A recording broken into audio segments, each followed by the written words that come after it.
नमस्कार साथियों, मैं विवेक सर गुरुकुल एकेडमी टीकमगढ़ के प्लेटफॉर्म पे आप सभी का स्वागत करता हूं। तो पहले अपनी एक वीडियो डल चुकी है, ये अपनी दूसरी वीडियो है। तो हम आज फिर से स्टार्ट करते हैं। तो आज का सेशन अपन स्टार्ट करते हैं। तो आइए हम सब फिर से स्टार्ट करते हैं। जियोग्राफी चैप्टर फर्स्ट का सेकेंड पार्ट, वो फर्स्ट पार्ट था, उस दिन अपनी पहली वीडियो थी। अच्छा रिव्यू भी आया आप सभी का, तहे दिल से धन्यवाद। तो अपन ज्यादा देर ना करते हुए फिर से आज समझेंगे अपन जियोग्राफी, ट्वेल्थ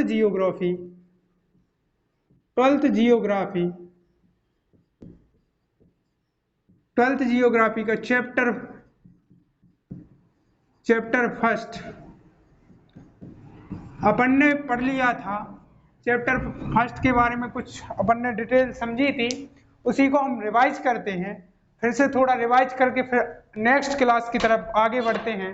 तो अपन ने पढ़ा था कि जियोग्राफी, सबसे पहले तो अपन ने पढ़ा था जियोग्राफी जो है, एक क्वेश्चन बनता है कि जियोग्राफी किसे कहते हैं और जियोग्राफी का क्या तात्पर्य है, जियोग्राफी से क्या आशय है। तो अपन ने पढ़ा था जियोग्राफी। तो हमने कहा था जियोग्राफी तो ग्रीक शब्दों से मिलकर बना है, दो ग्रीक शब्दों से मिलकर बना है, जिसमें जियो का अर्थ है पृथ्वी और ग्राफी का अर्थ है वर्णन करना या अध्ययन करता, अर्थात जियोग्राफी का वर्णन करना या अध्ययन करना ही जियोग्राफी कहलाता है। इसके बाद हम गए थे, जियोग्राफी की सारी परिभाषाएं समझी थी। तो इसमें सबसे पहले बात करते हैं जियोग्राफी की। जियोग्राफी शब्द जो अपन ने लिखा था, इसके फादर कौन है ये भी हमने सब बताया था। एक बार रिवाइज करते हैं। सबसे पहले फादर ऑफ जियोग्राफी, फादर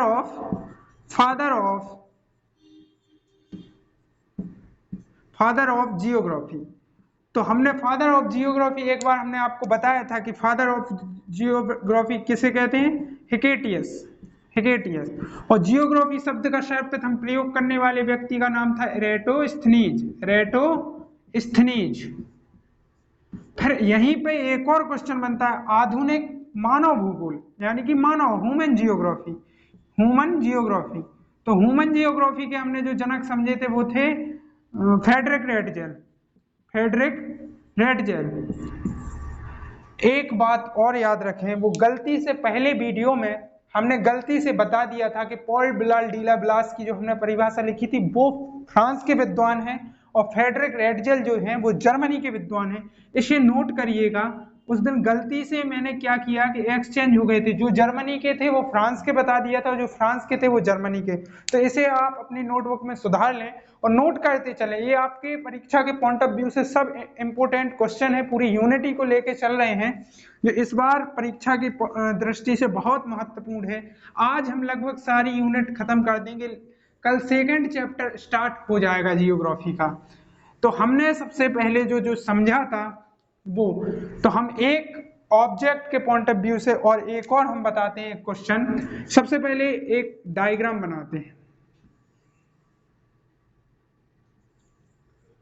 ये डायग्राम बन गया। तो सबसे पहले इसको अपन समझते हैं, ये वायुमंडल है और ये जलमंडल है, और जो ये है ये स्थल मंडल है।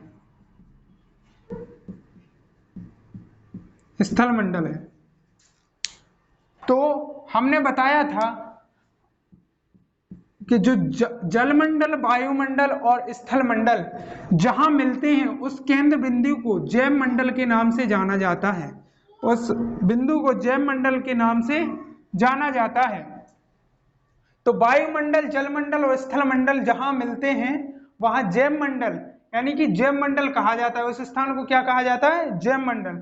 इसको नोट करें, और ये ऑब्जेक्ट की दृष्टि से महत्वपूर्ण क्वेश्चन है, इसीलिए हमने डायग्राम बना के समझाया है कि वायुमंडल, जलमंडल और स्थल मंडल जहां पर मिलते हैं वहां पर क्या होता है, जैव मंडल, वो जैव मंडल कहलाता है। एक मिनट देखें, थोड़ा वीडियो बंद तो नहीं हो गई, रुकना थोड़ी। सब ठीक है, सब बढ़िया है, वीडियो ओके है। तो ये नोट कर लीजिए। इसके बाद हम समझते हैं भूगोल की परिभाषा। इसके बाद हम समझते हैं भूगोल की परिभाषा। हमने जो सब समझी थी वो थी ह्यूमन जियोग्राफी, यानी मानव भूगोल की परिभाषाएं। तो आज हमें लिखना है भूगोल की परिभाषा यानी कि जियोग्राफी की डेफिनेशन। क्या लिखना है? Definition of geography. तो भूगोल की परिभाषा आप नोट करते हुए लिखें, आखिरकार भूगोल, भूगोल की परिभाषा किसके अनुसार? डेफिनेशन ऑफ भूगोल रिचर्ड हॉटसन के अनुसार, रिचर्ड हॉटसन के अनुसार, रिचर्ड हॉटसन के अनुसार जियोग्राफी की जो परिभाषा है वो नोट करके लिखिएगा। रिचर्ड हॉटसन के अनुसार जो उन्होंने परिभाषा दी है वो उन्होंने क्या क्या क्या कहा है कि भूगोल का उद्देश्य, भूगोल का उद्देश्य धरातल की प्रादेशिक भिन्नता, धरातल की प्रादेशिक तथा क्षेत्रीय भिन्नता का वर्णन करना या अध्ययन करना है। इन्होंने कहा है कि भूगोल का जो उद्देश्य रहा है वो धरातल की प्रादेशिक यानी कि धरातल और क्षेत्र ये की भिन्नता की, कहीं पे लोग भिन्न है और कहीं पे लोग भिन्न है। किसी देश की जनसंख्या सघन है तो किसी देश की जनसंख्या विरल है, यानी कि जनसंख्या घनत्व कह सकते हैं अपन, यहाँ बोल सकते हैं तो घनत्व की चर्चा की जा सकती है। तो उन्होंने क्या कहा है कि भूगोल का उद्देश्य, भूगोल का उद्देश्य, भूगोल का उद्देश्य धरातल की तथा धरातल और क्षेत्रीय भिन्नता का वर्णन करना या अध्ययन करना है। तो इसको नोट करके लिखिए कि भूगोल का उद्देश्य, भूगोल का उद्देश्य किसी की कही गई बात को या डेफिनेशन को इनवर्टेड कॉमा में लिखते हैं, भूगोल का उद्देश्य, भूगोल का उद्देश्य धरातल की, धरातल की, भूगोल का उद्देश्य धरातल की क्षेत्रीय भिन्नता, धरातल की क्षेत्रीय भिन्नता, भिन्नता का अध्ययन करना है, का अध्ययन करना है। तो इसे नोट करके लिखिए या स्क्रीनशॉट ले लीजिए। भूगोल का उद्देश्य धरातल की क्षेत्रीय भिन्नता का अध्ययन करना, क्षेत्रीय प्रादेशिक भिन्नता का अध्ययन करना है। ये हो गई भूगोल की परिभाषा रिचर्ड हॉटसन के अनुसार। अब हम आगे बढ़ते हैं। आगे जो हमने कल फिर उस दिन बताई थी, अब आगे क्लास में अपन बढ़ते चल रहे हैं। आगे उस दिन हमने क्या बताया था कि मानव भूगोल की दो शाखाएं होती हैं। जैसे ही हमने कहा था, जैसे हमने कहा था एक पेड़ होता है, पेड़, पेड़ की दो शाखाएं होती है ना बहुत सारी, ऐसे ही भूगोल की दो शाखाएं निकल के बनती हैं, जिसका एक का नाम है भौतिक भूगोल, भौतिक भूगोल, और एक है मानव भूगोल यानी कि ह्यूमन जियोग्राफी, मानव भूगोल।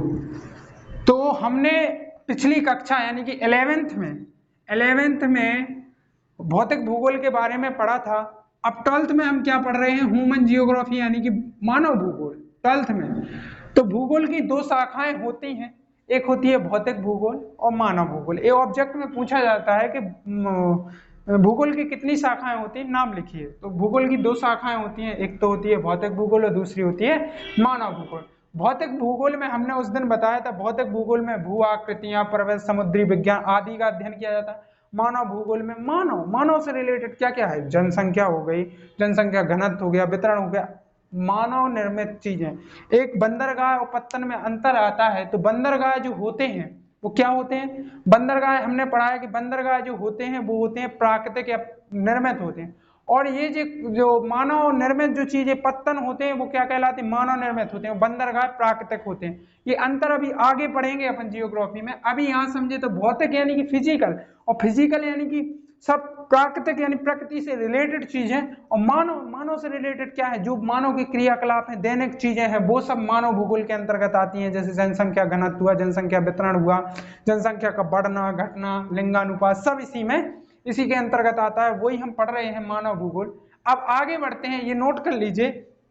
आगे बढ़ते हैं, अगर आगे क्वेश्चन जैसे आता है भौतिक भूगोल और मानव भूगोल में दो अंतर लिखिए, भौतिक भूगोल और मानव भूगोल में दो अंतर लिखिए। तो एक साइड बॉक्स बना के लिखें भौतिक भूगोल और भौतिक भूगोल, और एक साइड बॉक्स बनाए, यहाँ लिखे मानव भूगोल, मानव भूगोल। ठीक है, तो इसमें पहला पॉइंट नोट करें सभी लोग, इतना बना लें, इतना लिख लें, फिर इसमें हम नोट करवाते हैं। सबसे पहले तो अभी हमने एक चीज बताई, सबसे पहले मानव भूगोल और भौतिक भूगोल में देखें, भौतिक भूगोल में इसमें लिखें भौतिक भूगोल में, भौतिक भूगोल में भौतिक पर्यावरण, भौतिक पर्यावरण का अध्ययन किया जाता है। अब यही पॉइंट देखिए कितना सरल पॉइंट है, इजी सा, कि भौतिक भूगोल में भौतिक पर्यावरण का अध्ययन किया जाता है, मानव भूगोल में, मानव भूगोल में, भूगोल में मानवीय क्रियाकलापों, यानी कि मानव से रिलेटेड मानवीय क्रियाकलापों, क्रियाकलापों का अध्ययन किया जाता है। तो ये पहला पॉइंट नोट करके लिखिए कि भौतिक भूगोल में भौतिक पर्यावरण का अध्ययन किया जाता है, मानव भूगोल में मानवीय क्रियाकलापों का अध्ययन किया जाता है। फिर दूसरा पॉइंट लिखें, जैसे कि हमने बताया था अभी, भौतिक पर्यावरण में क्या है, भौतिक भूगोल में, भौतिक भूगोल में भौतिक पर्यावरण, भौतिक पर्यावरण समुद्री विज्ञान, समुद्री विज्ञान आदि का अध्ययन किया जाता है, अध्ययन किया जाता है। इसमें लिखें, हमने अभी हाल बताया वही चीज है, मानव भूगोल में मानवीय क्रियाकलाप जैसे हो गया मानव, यानी कि इसमें मानव प्रजातियां, जनसंख्या वितरण आदि का, मानव भूगोल में मानव प्रजातियां, मानव प्रजातियां, मानव प्रजातियां, जनसंख्या घनत्व, जनसंख्या घनत्व, जनसंख्या का वितरण, जनसंख्या का वितरण, जनसंख्या का वितरण आदि का अध्ययन, आदि का अध्ययन किया जाता है। तो इसका स्क्रीनशॉट ले सकते हैं आप, तो भौतिक भूगोल और मानव लगभग याद हो जाना चाहिए, बहुत ही सरल अपनी भाषा में। इसमें क्या है, भौतिक भूगोल में भौतिक पर्यावरण का अध्ययन किया जाता है और मानव भूगोल में मानवीय क्रियाकलापों का अध्ययन किया जाता है। भौतिक पर्यावरण समुद्री विज्ञान आदि का अध्ययन किया जाता है, मानव प्रजातियां, इसमें मानव भूगोल में मानव प्रजातियां, जनसंख्या का घनत्व, जनसंख्या का वितरण आदि का अध्ययन किया जाता है। तो इसे नोट करिए, स्क्रीनशॉट ले लीजिए, मैं साइड से हुआ जा रहा हूं, ले लीजिए अगर लेना चाहते हैं तो।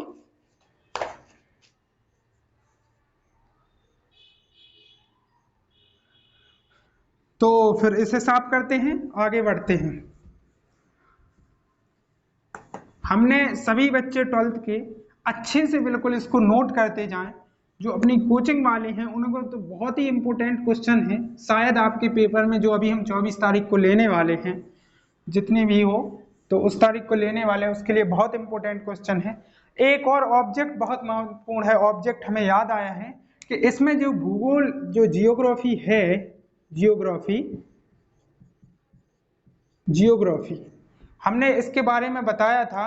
तो इसका उद्भव और विकास, यानी कि उद्भव और विकास, ये ऑब्जेक्ट के लिए बहुत इंपॉर्टेंट है। और उद्भव व विकास कब से माना जाता है, तो 18वीं शताब्दी से, 18वीं शताब्दी से 19वीं शताब्दी तक माना जाता है, सॉरी, तो 18वीं शताब्दी से 19वीं शताब्दी तक माना जाता है।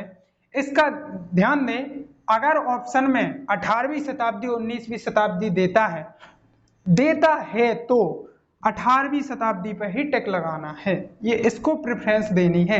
अगर पहली बात तो एग्जाम में जो है वो दोनों एक साथ चीजें नहीं देगा, बाय द वे दे दिया तो 18वीं शताब्दी को प्रेफरेंस देना है, और बाकी ऑब्जेक्ट में 19 भी रहा 18वीं नहीं रहा तो 19वीं शताब्दी लगा सकते हैं। इसके साथ हम आगे बढ़ते हैं। इंपोर्टेंट के लिए बहुत इंपोर्टेंट था कि जियोग्राफी यानी भूगोल का उद्भव विकास कब से माना जाता है, तो 18वीं शताब्दी से 19वीं शताब्दी तक माना जाता है। बाकी हमने और मानव भूगोल की परिभाषाएं सब नोट कर ली थी, पिछली कक्षा में देख ली थी। अभी हम इसके आगे बढ़ते हैं।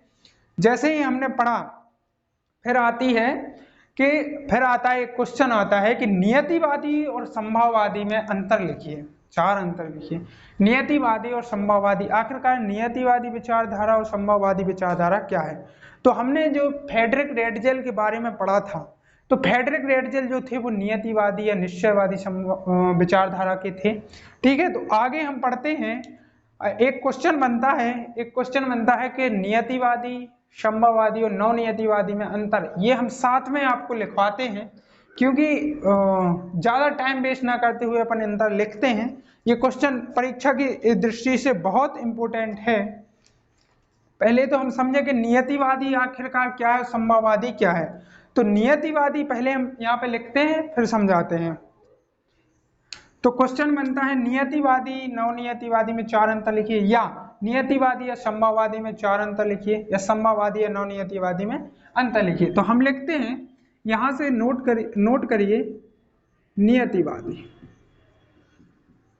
नियतिवाद आ जाए, नियतिवादी आ जाए, कोई भी आ जाए, निश्चयवाद, इसी को निश्चयवाद भी बोलते हैं। ठीक है, तो कंफ्यूज नहीं होना है, सब डाउट क्लियर होते जाएंगे आपके। यहां पे आता है संभववाद या संभववादी, संभववाद या संभववादी। ठीक है, इसके बाद यहाँ पे आता है नवनियतिवादी, नवनियतिवादी या नियतिवाद, नवनियतिवादी या नियतिवाद, या नवनिश्चयवाद, निश्चयवाद, नवनिश्चयवाद। ठीक है, तो नियतिवादी आखिरकार क्या है, संभववाद क्या कहलाता है, नियतिवाद क्या कहलाता है, नवनियतिवाद क्या कहलाता है। तो इस पे हम चर्चा करते हैं। नियतिवाद, सबसे पहले समझे नियतिवाद। नियतिवाद एक विचारधारा है, संभववाद भी एक विचारधारा है, और नवनियतिवाद भी। तो नियतिवाद में प्रकृति को प्रधान माना गया है। नियतिवादी में जो नियतिवादी विचारधारा है, इसमें प्रकृति को प्रधान माना गया है। और एक पॉइंट समझिए, दूसरा इसमें संभववाद में है, इसमें प्रकृति को प्रधान ना मान के मानव को प्रधान माना गया है। नवनियतिवादी में क्या है, नवनियतिवादी में नियतिवाद और संभववाद, यानी कि इसमें प्रकृति और मानव के बीच सामंजस्य बैठाया गया है, या सामंजस्य पर बल दिया गया है। तो पहला पॉइंट समझ में आया, क्या है कि नियतिवादी विचारधारा ये प्रकृति पर डिपेंड है, पूरी कहाँ पे है, प्रकृति पर। तो ये प्रकृति पर डिपेंड है, तो ये इसमें प्रकृति को प्रधान माना गया है। संभववादी विचारधारा में मानव को प्रधान माना गया है, और नवनियतिवादी विचारधारा में प्रकृति और मानव दोनों की सामंजस्य बल दिया गया है, सामंजस्य पर। इसमें प्रकृति को प्रधान, तो पहला पॉइंट लिखें, इसमें प्रकृति को प्रधान, इसमें मानव को प्रधान, और इसमें प्रकृति और मानव, प्रकृति और मानव दोनों की सामंजस्य। सुनिए, इसका पहला पॉइंट है, नोट करिए, मैं बोलता हूं आपको, नोट करते चलिए। ठीक है, नोट करिए, नियतिवाद में नोट करिए, नियतिवाद में प्रकृति को प्रधान माना गया है, नोट हो गया। फिर संभववाद में लिखिए, संभववाद में मानव को प्रधान माना गया है। फिर आता है नवनियतिवाद, नवनियतिवाद में प्रकृति और मानव के दोनों के बीच आपस में सामंजस्य पर बल दिया गया है। ये अपना पहला पॉइंट होता है कंप्लीट। पहला पॉइंट क्या होता है, कंप्लीट होता है। आगे अपन बढ़ते हैं, इसमें क्या है, इसमें नियतिवाद पहला पॉइंट हो गया। दूसरा पॉइंट अपन लिखते हैं, ये समझ लीजिए, लिख लीजिए, जो मानव के जितने सारे क्रियाकलाप हैं इसमें प्रकृति ने नियंत्रित करके रखे हैं। तो दूसरा पॉइंट बनता है कि मानव के सारे क्रियाकलाप, जो सारे क्रियाकलाप हैं वो प्रकृति द्वारा नियंत्रित किए जाते हैं। और यहाँ पे क्या है कि मानव जो है प्रकृति को अपना गुलाम मानता है, इसमें ये प्रकृति का स्वामी है। और इसमें क्या है कि इसमें दिया गया है रुको और जाओ की नारा का जो बल दिया गया है, रुको और जाओ विचारधारा पर बल दिया गया है, वो नियतिवादी में। तो लिखिए, इसमें लिखिए जो मानव है वो मानव के क्रियाकलाप, मानव के क्रियाकलाप हैं, जो क्रियाकलाप उन्हें नियंत्रित करता है, नवनियतिवादी नियंत्रित करता है। और इसमें लिखें, इसे ये प्रकृति को गुलाम मानता है। क्या करता है? संभववाद प्रकृति को गुलाम मानता है, प्रकृति को गुलाम, और प्रकृति का स्वामी। इसमें मानव को श्रेष्ठ माना गया है, इसमें प्रकृति को श्रेष्ठ माना गया है। और इसमें रुको और जाओ विचारधारा पर बल दिया गया है, रुको और जाओ विचारधारा पर बल दिया गया है, रुको और जाओ विचारधारा पर बल दिया गया है। इसमें आता है, इसमें तीसरा पॉइंट इसमें लिखें, मनुष्य एक निष्क्रिय कारक है, मनुष्य एक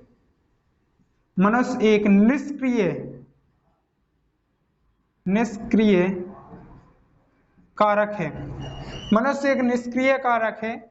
और मनुष्य इसमें मानव को तो प्रधान ही माना गया, तो मनुष्य एक सक्रिय कारक है, मनुष्य एक क्या है?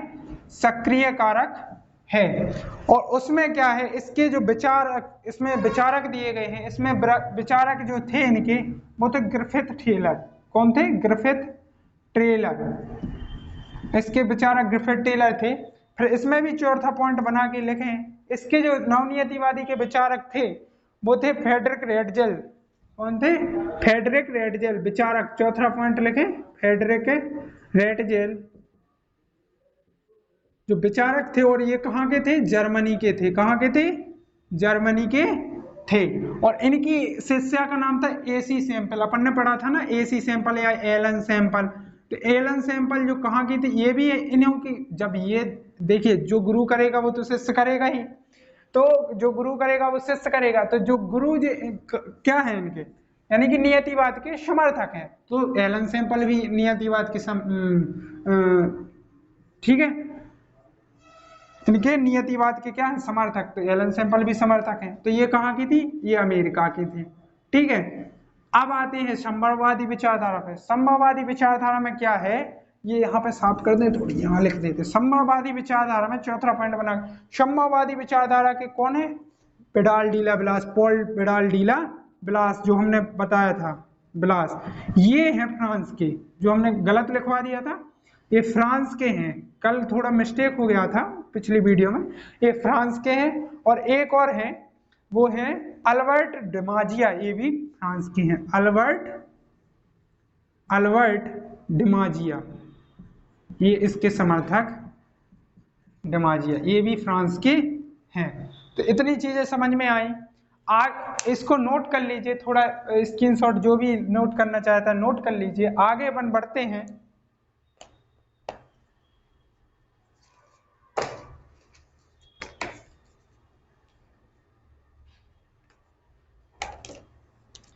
तो ये साफ करें, फिर आगे बढ़ते हैं।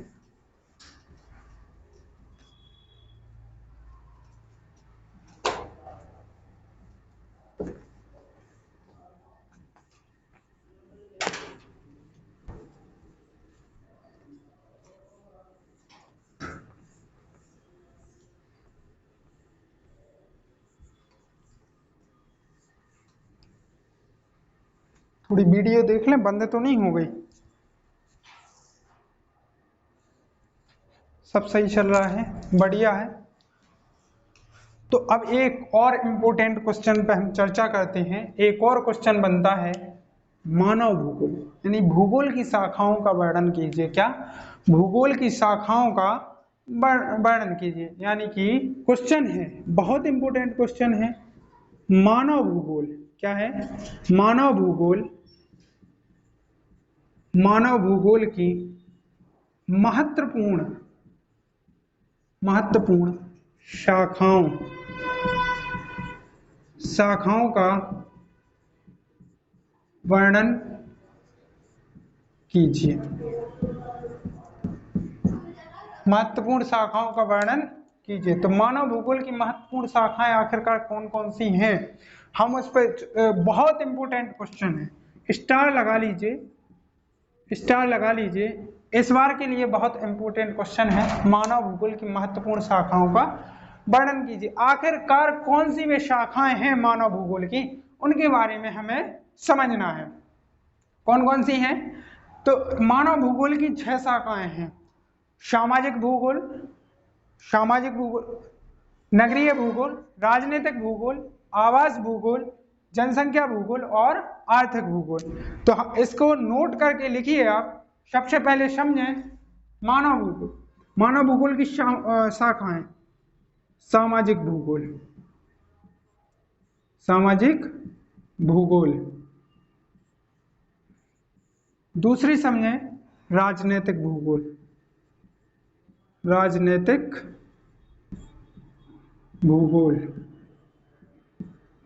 तीसरी समझें आर्थिक भूगोल। चौथी आवास भूगोल।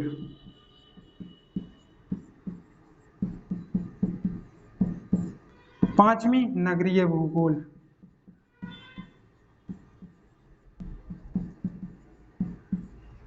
नगरीय भूगोल। एक और है जनसंख्या भूगोल, जनसंख्या भूगोल। तो इस पे हम सारे पर चर्चा करते हैं। सबसे पहले आती है सामाजिक भूगोल, यानी कि सामाजिक भूगोल। तो मानव भूगोल की महत्वपूर्ण शाखाएं कौन कौन सी हैं, ये आपके सामने हैं। क्वेश्चन कभी कभी केवल शाखाएं, केवल 2 नाम लिखिए, ऐसे भी आ जाते हैं, तो नोट कर लीजिए, फिर इसके आगे अपन समझते हैं। देखिए सामाजिक भूगोल, सामाजिक भूगोल में क्या आता है, समाज के बारे में। क्या शब्द जुड़ा है, सामाजिक, यानी समाज। और समाज क्या है, सोसाइटी। तो हमें समाज के बारे में जो कनेक्टेड होंगे, यानी कि इसमें व्यवहारवादी भूगोल, लिंग भूगोल, ऐतिहासिक भूगोल आदि, स्वास्थ्य भूगोल आदि का अध्ययन किया जाता है, तो वो कहलाती है सामाजिक भूगोल। इसमें नोट करके लिखें सामाजिक भूगोल, हेडिंग डाल लें और फिर लिखें, हम बोलते हैं आप लोग लिखें। सामाजिक भूगोल में व्यवहारवादी भूगोल, ऐतिहासिक भूगोल, लिंग भूगोल आदि, चिकित्सा भूगोल आदि का अध्ययन किया जाता है। तो सामाजिक भूगोल यानी समाज से। सबसे पहले तो समझें कि हमें कैसे इसको करना है, सॉल्व कैसे करना है। तो अगर अपन को हेडिंग आती है तो अपन आराम से क्वेश्चन लिख सकते हैं। सामाजिक यानी कि सोसाइटी, यानी कि समाज के बारे में लिखना है। तो समाज में व्यवहार भी होगा, समाज में होता है ना व्यवहार, समाज में व्यवहार भी होगा, ठीक है। सामाजिक भूगोल में व्यवहार भी होगा। लिंग भूगोल यानी कि लिंगानुपात जानते ही हो, कई महिलाओं पर पुरुषों की संख्या, ठीक है, तो महिलाएं पुरुष भी होंगे। ऐतिहासिक भूगोल कुछ बात, मतलब समाज के बारे में लिखना है सारा सारा।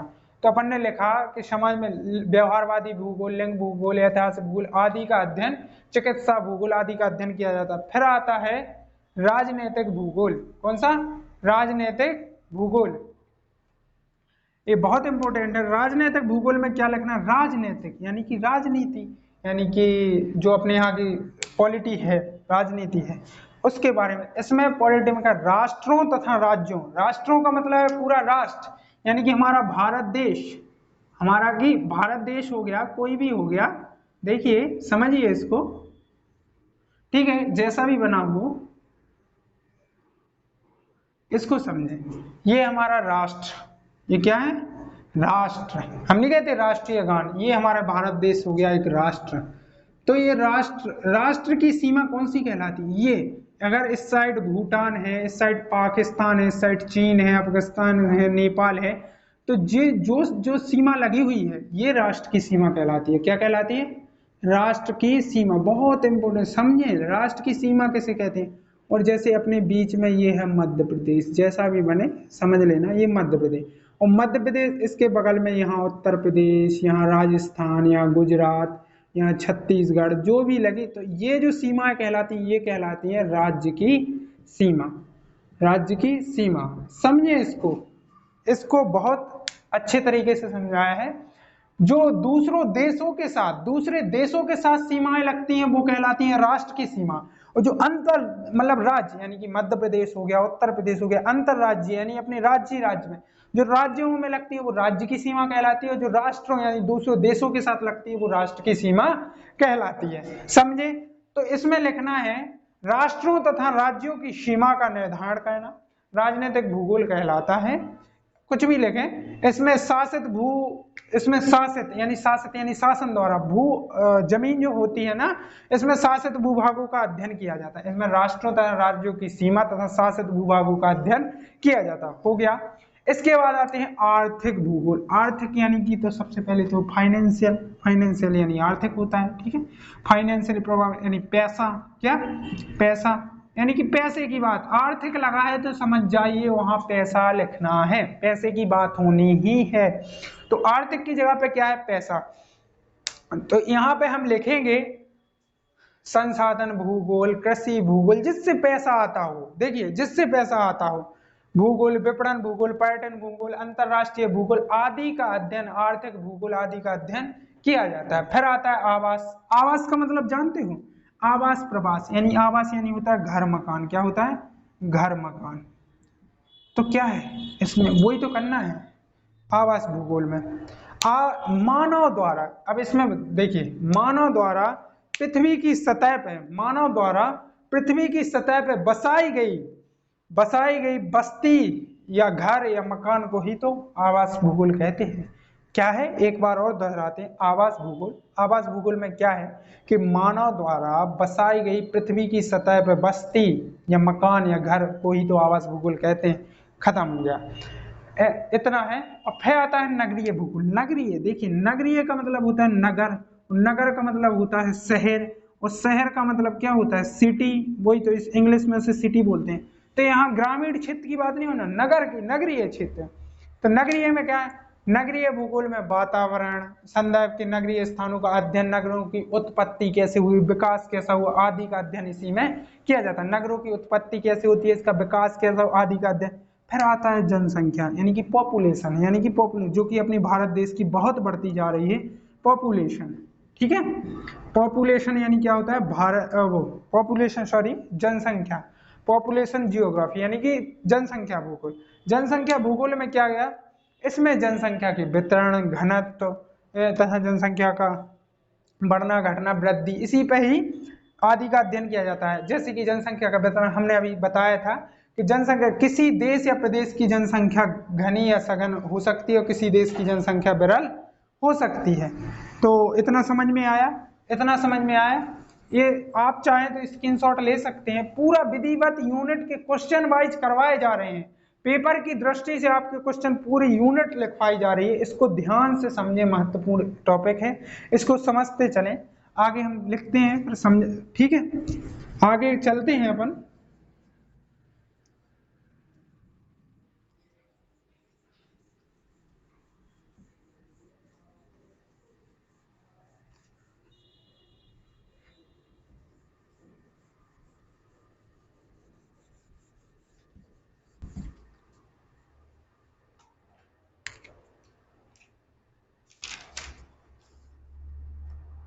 देखिए अगर क्वेश्चन बनता है कि भौगोलिक विचारधाराओं का वर्णन कीजिए, क्या बनता है, भौगोलिक विचारधाराओं का वर्णन कीजिए। तो भौगोलिक विचारधाराएं हम पीछे पढ़ चुके हैं। नियतिवादी, सम्यवादी और नवनियतिवादी वो ही विचारधाराएं, उनके पॉइंट निकाल के लिख देना है हेडिंग डाल के, क्वेश्चन खत्म।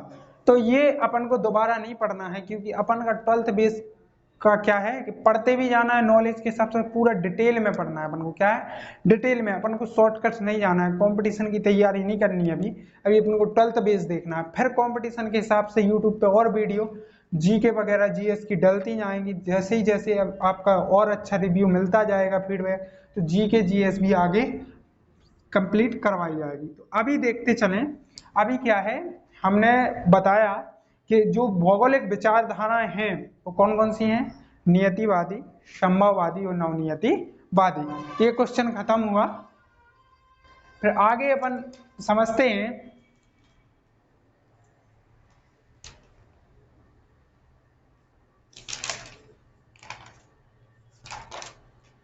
एक क्वेश्चन और इम्पोर्टेंट है यहाँ पे, जैसे मानव भूगोल के विभिन्न उपागमों का विकास क्रम बताइए। मानव भूगोल का विकास, उपागम के विकास क्रम बताना है, और उपागम के विकास क्रम को बताइए, विकास क्रम को बताइए। ये क्वेश्चन रहेगा, उपागम का विकास क्रम। सबसे पहले जो हेडिंग आएगी वो आएगी आरंभिक काल, आरंभिक उपनिवेश काल, आरंभिक उपनिवेश काल। ये क्वेश्चन है उपागम विकास क्रम, मानव भूगोल के विभिन्न उपागमों को विकास क्रम बताइए। तो पहली हेडिंग है आरंभिक उपनिवेश काल, दूसरी हेडिंग है उत्तर उपनिवेश काल, उत्तर उपनिवेश काल, उपनिवेश काल। तीसरी हेडिंग, जो तीसरी हेडिंग है वो है अंतर युद्ध अवधि, अंतर युद्ध अवधि। अंतर युद्ध अवधि ये था 1930 का दशक, कोष्टक में लिख लें 1930 का दशक। ये बहुत इंपोर्टेंट हेडिंग है, अंतर युद्ध अवधि, ये हेडिंग है अवधि, अवधि, अंतर युद्ध अवधि। फिर 1950 से 1960 का दशक, 1970 का दशक, 1990 का दशक से आओ तक। 1950 से 1960 का दशक ये हेडिंग है। पांचवा का 1970 का दशक, 1970 का दशक। और छठवीं हेडिंग है 1990 से अब तक, 1990 से अब तक, 1990 से अब तक। ठीक है, ये इसकी हेडिंग इंपोर्टेंट है। विकास क्रम क्या है, इसका विकास क्रम में अपन को लिखना है। इसमें क्या है, ये 15 आरंभिक उपनिवेश काल 15वीं शताब्दी से 17वीं शताब्दी तक चला, यही। फिर आता है उत्तर उपनिवेश काल, उत्तर उपनिवेश काल में लिखना है 18वीं से 19वीं शताब्दी तक का माना जाता है। इसी के बीच में भूगोल का उद्भव विकास हुआ, जो हमने आपको बताया। फिर आता है अंतर युद्ध अवधि, इस उपागम के मानवीय तथा भौतिक पक्षों, इस उपागम के मानवीय तथा भौतिक पक्षों का क्या किया गया है, दृष्टि से किस प्रकार और क्यों इसमें बल दिया गया है इस पर। ठीक है, फिर आता है 1950 से 1960 का दशक, इसमें टेक्नोलॉजी का विकास किया गया था, थोड़ी बहुत टेक्नोलॉजी आई थी। फिर आता है 1970 का दशक, इसमें क्या है 1970 का दशक, ये बहुत इंपोर्टेंट है। इसमें 3 विचारधाराओं का विकास हुआ। इसमें 3 विचारधाराएं कौन कौन सी है, एक है आमूलवादी विचारधारा, और एक है व्यवहारवादी विचारधारा, और एक और है, रिकॉल कर लूं, एक और है, एक है व्यवहारवादी, एक है आमूलवादी, और एक है मानवतावादी, एक है मानवतावादी। तो एक मानवतावादी विचारधारा, एक आमूलवादी विचारधारा, एक है व्यवहारवादी विचारधारा। इन 3 विचारधाराओं का विकास हुआ था। ये ऑब्जेक्ट के पॉइंट ऑफ व्यू से और क्वेश्चन के पॉइंट ऑफ व्यू से बहुत महत्वपूर्ण है। 1990 से अब तक, ये हेडिंग और समझ लें इसको।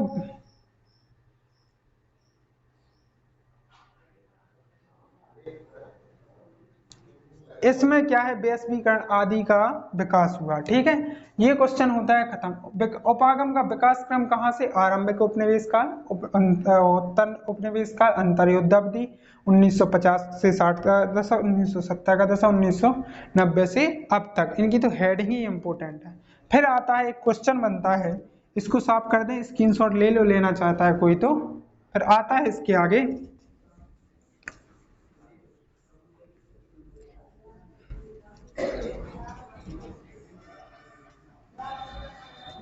इसके आगे एक क्वेश्चन बनता है, इंपोर्टेंट क्वेश्चन है, वो है 1970 के दशक में कौन कौन सी विचारधाराओं का विकास हुआ।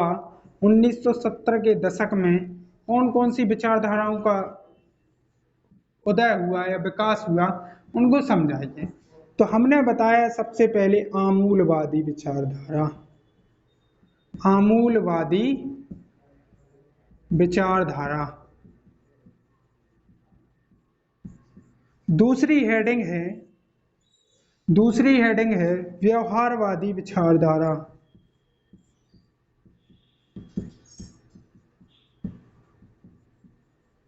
तीसरी हेडिंग जो है वो है मानवतावादी विचारधारा, द वादी विचारधारा।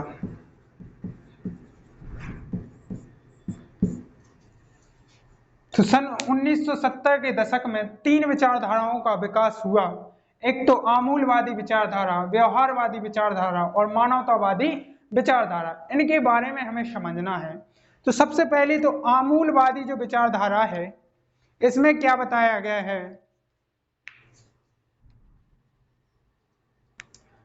आमूलवादी विचारधाराओं में सामाजिक विषमता तथा भेदभाव की भावना को दर्शाया गया है तथा इसमें बेरोजगारी पर बल दिया गया है। इसमें बेरोजगारी आदि की चर्चा की गई है। फिर आती है व्यवहारवादी विचारधारा। व्यवहारवादी विचारधारा में क्या है? इसमें प्रत्यक्ष अनुभव के साथ साथ क्या है? कौन सी है? व्यवहारवादी में है, इसमें प्रत्यक्ष अनुभव के साथ साथ जाति धर्म पर अधिक बल दिया गया है, ये याद रखें। फिर आता है मानवतावादी विचारधारा। मानवतावादी विचारधारा में क्या है? मानव के विचार स्वयं के विचार पर केंद्रित थी। क्या थी? स्वयं के विचार पर केंद्रित थी। तो हमने पढ़ा आमूलवादी, व्यवहारवादी और वो। आमूलवादी में क्या थी? इसमें भेदभाव, लिंग, जाति, भेदभाव, धर्म आदि पे, इसमें भी जाति धर्म पर दिया गया है। इसमें बेरोजगारी पे, इसमें जाति धर्म और इसमें मानव के विचारों पर केंद्रित थी। तो ये भी बहुत इंपॉर्टेंट क्वेश्चन है। ठीक है, ये लिख लिया। 1-2 क्वेश्चन और बचे हुए हैं, इसके साथ यूनिट खत्म है। एक क्वेश्चन पर और अपन चर्चा करते हैं, इसको नोट या स्क्रीनशॉट ले लीजिए इसका। अपन बहुत थोड़े स्पीड से चल रहे हैं।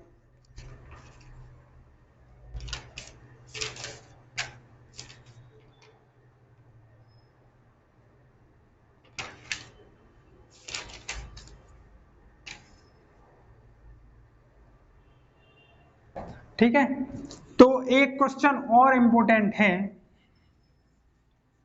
एक क्वेश्चन में से अपन 2 क्वेश्चन निकालते हैं। कैसे? मानव भूगोल किस प्रकार अन्य सामाजिक विज्ञानों से संबंधित है? सामाजिक भूगोल किस प्रकार संबंधित है? ये क्वेश्चन बहुत इंपॉर्टेंट क्वेश्चन। जो बताए जा रहे हैं वो सारे इंपॉर्टेंट हैं परीक्षा की दृष्टिकोण से, तो उनको सब मिला के पढ़ के चलें आप, उन्हीं को हम बता रहे हैं।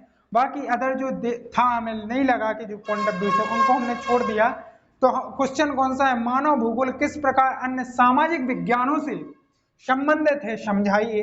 तो हम लिखते हैं उसके बारे में, समझाइए। तो देखिए, सबसे पहले इसमें हम कुछ एक चार्ट टाइप का बना लें, तो फिर हम आपको बताएं। थोड़े देखें, वीडियो तो नहीं रुक गई? तो देखिए क्या है कि सब बढ़िया है। देखिए, हमने बताया था क्वेश्चन, क्या बताया था? क्वेश्चन बताया था मानव भूगोल किस प्रकार अन्य सामाजिक विज्ञानों से संबंधित है। तो उसी के बारे में हमने थोड़ा ऐसा लिखा है समझाने के लिए कि जो जनांकी विज्ञान है, अन्य सामाजिक विज्ञान यानी कि जनांकी विज्ञान है वो जनसंख्या भूगोल से संबंधित है। मनोविज्ञान है वो व्यवहारवादी भूगोल से संबंधित है। मानव विज्ञान सांस्कृतिक भूगोल से संबंधित है। इतिहास ऐतिहासिक भूगोल से संबंधित है।